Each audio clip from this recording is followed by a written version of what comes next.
I'm Mara Webster with In Creative Company, and today I'm so excited to be talking to Taskmaster hosts Greg Davies and little Alex Horne. Alex, starting with you, I wanted to ask a little bit about the specificity in the way that you write the tasks, because I love how you kind of describe that your job in writing the tasks is to set up the first half of a punchline and almost leave the punchline for the contestants to complete. And I was interested in how that kind of plays into the language that you use or the type of setups that you like to create. That's a very good question, Mara. I think what it is, because that's completely right. So what we have is five comedians who are then going to they've all got to do the same joke, but in their own way. So it's got to be a task which allows for variety. So it's making sure it's not too Prescriptive. Prescriptive. Thank you, Greg. So, for example, in this series, there's one which is teach Alex a lesson he'll never forget. Most unforgettable lesson wins. So it's nicely open. So we're going to see five brains thinking about it in their own different ways, but also points them down a certain direction. I don't know if that answers it, but yeah, it's always on my mind. No, it does. And Greg, obviously in playing this character of loving the fact that you get to be this real authoritarian dictator on the show. I love the fact that also the reason that it works so well and still connects to audiences is because there's also a lot of warmth and there's like almost childlike joy that you have in the show and the things that people come up with. And I was interested in kind of how early in making the show you realized that it was important to have both of those sides in order for people to still connect to the dictator. In terms of how I react. Well, Yeah.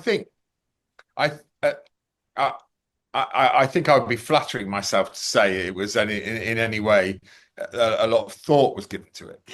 The truth is that Alex in the show handed me power and wanted that side of my personality to come out. But of course, any of my friends will tell you in life I have no authority at all. So there's an element of pantomime to it. I enjoy having been given the power, and I am a bit drunk on it, but it's not how I live my life. So it's fairly easy to be warm with them as well. But we did that one pilot episode which didn't go out, where the dynamic was much more you were only strict and not ever laughing. We realized that's not right. You need to, when someone does something funny, it's good to laugh. Yeah, and it's the only pilot I've ever been involved in where it was so useful for us to go, okay, well that doesn't work. And I used to be a teacher, so I'm used to playing a sort of pantomime villain. And when we did the pilot, I was far too pantomime villain, and we did things like I had a prop. I had a walking stick with a big T on it, and I was like some sort of Wizard of Oz sort of pretend character, but it was very easy to dial it towards reality a bit more. And yeah, does that make sense? It does. And Alex, it's interesting kind of how much you've leaned into, again, like the character side of being the assistant and the subservience that comes with that, whether it's your dynamic with Greg or even just the way that the contestants kind of respond to that and utilize you in tasks as well. And I was interested in how you feel like you've been able to lean further into that sort of persona throughout the seasons. Yeah, I do. It's blurring what's real and what's not real a bit. It's not far off from my personality. I'm definitely not alpha. No, but it is interesting how we just fall into it, really. How we both just turn the volume up on aspects of our personality. Alex is a fairly unusual comedian in that he's not a desperate attention seeker. So I think that plays out in the show. Yeah, he doesn't need it to be me. Yeah, but also all the time when they use me, I do know that, and they also know that I'm kind of in control. When they're in the house, they're almost getting revenge on me, but at any time I can change the rules. So yeah, it's quite an odd dynamic that I'm definitely subservient, but I can also secretly pulling the strings. Yeah. It's almost like you love running the race, but you don't need to stand on the podium. I'll stand on it for you, happily. Yeah. Because even with the dynamic with Greg in the show and the banter there, it's like, again, you're pulling the strings and you're actually in charge of everything. They're trying to impress him with a prize task, but you're the person that told them what to bring. And so do you feel like that lends a lot to that as well? But Well, yes and no. You have to remember that I do get the final that's what I was going to say. decision, Yeah. and that's part of that's part of Alex's cunning format. But it's we play it out for real. And that can be very frustrating. Yeah, and I can within that context and do overrule Alex, much to his great annoyance. So it is it's kind of like a real dictatorship, really, in that there are people paddling away doing the work, and then there's some goon in a military uniform taking all the praise and making the final show. I mean, it's wonderful. Yeah, you crown the winner. It's just wonderful. Mm. I wanted to ask you both about the casting of the show each season, because every single season has had such a unique dynamic in terms of who the contestants are, but also the relationship that ends up forming and what the chemistry is between all five of them. And it kind of feels like there is no secret sauce, but also there is a secret sauce, in having a couple of people that audiences will be familiar with that are a bit more established, but also it being a great platform to introduce audiences to people who are kind of on that cusp of breaking through. And even with this season, it's interesting to have someone like Jason Mantzoukas, who's much more primarily known for being someone in the States than in the UK as well. Yeah, you're right. There isn't really a secret sauce. I like that phrase. I like secret sauce. Um, I'm going to start using that. the only thing each time is you're right. There'll be one person, hopefully, that everyone knows, another that most people know, and the rest is fair game. That's kind of it. Oh my God, what's happened? Oh my God. Cat appearance. I thought you were turning into a werewolf for a second. I did not play that cool. So there's no secret sauce, but there is kind of a little bit of a chemistry to it. It's a weird alchemy, and we never know what the energy is. And you're right also that every series does feel different. It's a bit like a school year. You say, well, that year they're kind of bonkers. This year of very warm or whatever. And I think I've got a tortured analogy. Do you want it? Yes, please. There's a film called Force Majeure where a family it looks like they're going to get trapped in an avalanche. Have you seen the film? Yes, it's brilliant. And then they don't get trapped in an avalanche, but the dad of the family pushes his wife and his children out of the way so he can escape. And I think Taskmaster's a bit like that. You're always surprised by who will push everyone out of the way to avoid the avalanche. How's that? Yeah. A perfect analogy. I was also very curious about the deciding of the team breakdown, because obviously you have 5 contestants. So for team tasks, it's a team of 2 and a team of 3. And so what goes into figuring out what the different possibilities could be and ultimately who's going to end up on which team? So I always think, okay, this will work. Let's put this person with this person because they're very different characters or whatever. And then we've phone them up and we can't get them available on the same day. So it normally ends up being just it's scheduling. Yeah, but I like being surprised by the team. I really love team day, but you never know quite how it's going to work. I mean, sometimes it looks like there's 2 parents and a kid on the team of 3, and a weird couple on the other side. But I really like it when it's different each series. So. And from my point of view, I really like it when in studio someone says, well, hang on a minute, by having a team of 3 in this particular tasks, they're massively at an advantage. And I always go, yeah, I know, shut up. Yeah. I mean, Alex, you do somewhat adjust the tasks for the team of 3 versus the team of 2 to try and have less of an advantage wherever possible. And I was interested in, how you set about thinking about the outcome and what those advantages would be to figure out how to make those adjustments. Yeah, we do about 16 tasks. So I just try to make sure that if there are advantages, they're split across, 3 might work out well for the smaller team and 3 for the other. But like Greg says, I like that it's a bit unfair. I like that it's unfair. I think it's really funny. And, something I say a lot is that one of the joys of being in this show is that it's its own universe with its own rules. And it's just tough. You just have to accept it. You are where you are. And when people get cross on the internet about, well, it's not fair for this thing. Yeah. I just like that they care. I don't, it is what it is. It's a comedy show. But, and people get furious with my haphazard decisions, but it's just like, well, I'm a human being, I sometimes call things wrong, and that's part of this show. Deal with it. I also feel like for people to come on the show as contestants, that it does actually require a huge amount of vulnerability in order to come on and do these tasks and kind of be seen in that way. Because as we see a lot of the time, they start up sometimes in trying to project a certain way, but there's always a moment where that breaks down and anything that they're trying to cover up is going to come out eventually because of the pressure cooker situation. Is that something that you kind of get a sense of the vulnerability and the uninhibited nature that you're going to get from people beforehand, or is it very much it reveals itself to you in how it portrays? Yeah, it reveals itself and, Mm. and it confounds expectations at every turn.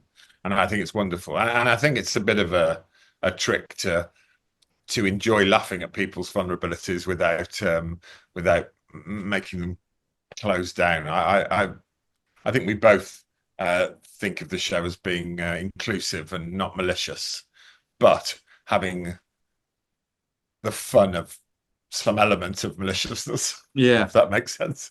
Yeah, it's good. It's worth remembering they have had to put their dignity aside. And someone like Catherine Parkinson, when she did it, she was a bit worried because she's a proper actor, and suddenly all these people are going to see how she actually is in real life, and whether that will have a negative effect on future work. But it never does. No, it doesn't, which is good. It never does. I think people love to see people they're familiar with in an entirely different context. Yeah, and they're all very likable. They all show very likable sides of themselves under pressure. It's a They bit do. like Force Majeure, the film. I don't know if you've. I've seen it. It's great. But there's also something great about even when someone has some sort of angry, frustrated breakdown and meltdown that actually kind of plays really well into the comedy as well. When James Acaster erupted, it was exactly what you would expect it to be from him. And, you've given standing ovations for people getting really angry because you're like, yes, you should be standing up to us for this point. Yeah. And how do you feel like that kind of adds another layer of unexpected comedy for the contestants when they actually have those meltdowns? we love anger. Yeah, It's so funny. we think of ourselves as a form of SAS training, do we? Yeah, but also they have the chance to do the thing and then react to themselves, which is quite interesting. So sometimes they're angry with themselves. Yeah, I think just any genuine emotion is great. And actually, there have been moments that have been sad. Mostly it's silly, but it's nice having the full gamut of human emotions. But anger's the best. I love it when they're angry. I mean, my friend Mark Watson was furious with me, and that spilled over into real life for a couple of weeks. Yeah. And, yeah.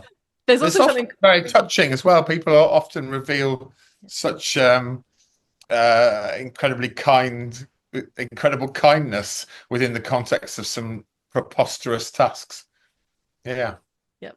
Sometimes they protect people from the avalanche instead. Yeah, Yeah. very much. And the team, the sense of team bonding confounds us every time. There are WhatsApp friendship groups that are still going years after they were on the show together. Yeah, quite a few babies have been born from each cast. They get two of them have a baby. And our plan is to keep going long enough to have those babies on the show, and then it's over. You can start them out on Junior Taskmaster now and train them up. I did actually want to ask a bit about Junior Taskmaster and that coming together with Mike and Rose as host and assistant, because it's so lovely, and they have such a different dynamic than the two of you do. And it kind of feels like it needs a slightly different dynamic because you're also dealing with kids. And so that setup's a little bit different and very conscientious of that fact. And I just wanted to ask about how that came together and what felt important in terms of picking the people that were going to lead the charge on that, especially picking former contestants who understand what it's like to be put through these tasks. Yeah, I think at first we thought we would do it because we thought that's the way. And it's partly timing, but also I love that it's new people. I love that there's a woman finally in charge for a start. But also it was really important to me that it was those two people, like you said, who knew the universe. We didn't just get in some massive name to please the channel. And I was really glad that Channel 4 let us pick those guys. I mean, there's definitely a part of us that thinks it would be quite fun to do an episode to see how the kids deal with that. Yeah.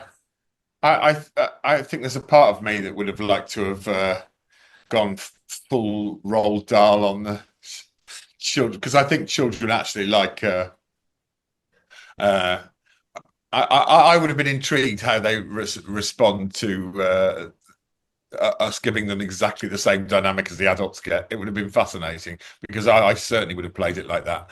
But I think Rose and Mike do a wonderful job. Yeah, and actually, I was there for the studios and all that, and there were never tears, but they are children and they are vulnerable. So Rose had to do a lot of work, bits you don't see, keeping spirits up and making sure they felt safe. So it was you had to do it well. You had to do it properly. I mean, I think that there is that sense as well, even on your show, of keeping spirits up, and people do feel very safe in that environment, and you can really tell that. And I've heard that sometimes Alex afterwards, people will be like, "Was that okay?" And you're like, "You're doing fine. You're doing fine." Like, you won't tell them how they're ranking, but you'll make them feel good about the experience, and even in the studio. And it goes back to what you were describing before, Greg, of finding that line of making humor where you're making jabs at people but not punching down on them. And how did the two of you set about figuring out what that line is and how to approach that type of comedy, because it's very delicate but really well done? Yeah, it's tricky. We don't give notes. We never say to somebody, do you think you could do it a bit different? But we do try to reassure them. The main thing is not talk over people, but also never feel afraid. Like, if you think something's wrong, say it. Yeah, and I think backstage, the little chats we have when we're getting mic'd up, and the little sort of post-match analysis we have, sort of settle everyone down. And it's interesting for me because I can sometimes go from being incredibly rude to someone to their face to 10 minutes later telling them how much I enjoyed what they've done. So it's a strange old thing. I mean, it's helped that we've stuck around for a good few years, so people feel safe anyway coming on. Whereas in that first series, those poor guys had to go, well, this might be awful. They didn't know what the show was. So yeah, they were the ones who were the real guinea pigs. Yeah. I like it. Okay, what's the cat called? This is Casper. Hello, Casper. I also feel like I've got into a habit of saying to contestants before the first episode, I apologize for being contractually rude to you over the next few days. I also feel like there's a specific line that the two of you have found with each other as well, particularly when you look at the kind of sparring back and forth in the opening of each show, which is very much Greg punching down on you, Alex. And he'll say things that are intending to try and ruin your life outside of the show. He'll be like, if Alex gets on a flight and there's a female pilot, he'll immediately get off, or, he's got the hots for his neighbor that just moved in. That was the worst one, just so you know. But it also feels like it's very clear that there is that friendship off screen as well, and that there is kind of a line of, he knows exactly how far to push it without going over it. And how did the two of you find what that line was with each other as well? Just by osmosis, I think, because we didn't really know each other before the show. And I really think it's just naturally occurred. And of course, I think it comes across fairly obviously pantomime, with the notable exception of female pilots, which Alex genuinely doesn't trust. I'm always hoping that you can get away with these jokes because they know that it's not true. But there's also a tiny bit of me thinking, there's some people watching going, that guy's awful. Yeah. That guy. God, he's thinking all those things. I find it so endlessly funny to suggest that Alex is some sort of misogynist far-right lunatic. I mean, anyone who took that seriously really needs to look in the mirror, I think. But I find it endlessly hilarious. I also wanted to talk about the outfits and the costumes that people come up with, because it almost feels like there's a huge part in how people figure out what their outfit is going to be throughout the series, especially since they have to wear the same outfit for all of the tasks. And people have had some really great ones. We see a lot of boiler suits, a lot of jumpsuits, because they're very functional. Then we have things like Phil Wang with the most exposing jumpsuit we've ever seen in our life, or Nick Mohammed dressed as Dracula running across a hot, sweaty field in a giant cape that's massively impractical. And I know that they'll send you guys ideas, but you won't necessarily say no or try to squash anything unless it feels like it could be problematic. And what are some of the ideas that people have come to you with that you've turned them down on or said no, since that sounds like it rarely happens? It's very odd because I think I thought it shouldn't be too cartoonish. It shouldn't be like a joke. But then when Nick Mohammed turned up as Dracula, that's pretty cartoonish. And I loved it. It was so weird. But normally it happens that two people think about it a lot and think this would be quite funny, and the other three just turn up in what they normally wear. And I quite like that. If all five were wacky, that would feel off. But it does tend to reflect their personalities a bit. I think Tim started, didn't he, by wearing a ill-fitting Red tracksuit. red tracksuit, and it's nice that some people put a lot of thought into having an iconic outfit, and like Alex says, some people just go, well, I'll just wear these jeans. Well, Jason Mantzoukas is a good example because he wore this white shirt and jeans both for the tasks and the studio every single episode, never changed. But that reflects his personality. Well, I spoke to him afterwards, and he says that that's because that's all he wears. Yeah. And his wardrobe is just full of jeans and white shirts. Yeah. So it's actually a little insight into him. Yeah. Yeah. But again, there's no secret sauce, but it's done a bit on gut instinct. If all five said we want to dress up as fishermen, we'd probably say yes. Yeah. Are there rules or restrictions in terms of accessories that they can incorporate into an outfit? Because I remember when Emma was on the show and she had a watch, so ultimately she could use that to help her with timekeeping. And even episode 1 of this season, Jason Mantzoukas has a Swiss Army knife on him that was just in his pocket. And lockpicks. Yeah. And I've spoken about Jason a lot this morning. I think he has a bag with him in life that prepares him for any situation. I believe he will be the last person standing on Earth. But yeah, there are no rules. You could turn up with a rucksack, and I'm always amazed people don't prepare better. But yeah, they do whatever they can. Bring their phone in and Google stuff if they want. But you know, it wouldn't quite be in the spirit of it. I think they know the spirit is you come as a human and you've got to use your wits rather than your toolkit. But if they want to, it's funny. I think Lisa Tarbuck always brought in a penknife as well. So it's yeah, there's no rules. So if people were smart, they'd wear something with a lot of pockets and put a lot of accessories in it so they have anything they might need. And have power tools. They should have power tools. Yeah. And weapons.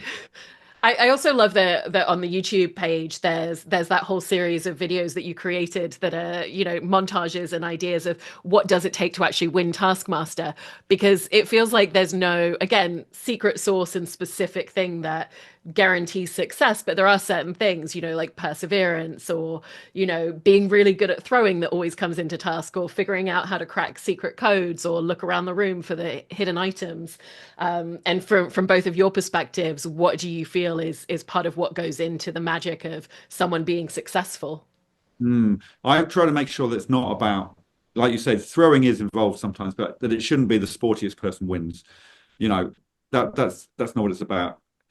I think like Bob Mortimer was quite interesting because he won without trying.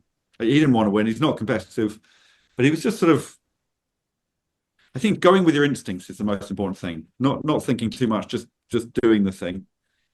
But I don't really care who wins. Well, for me, there are different types of winners in Taskmaster.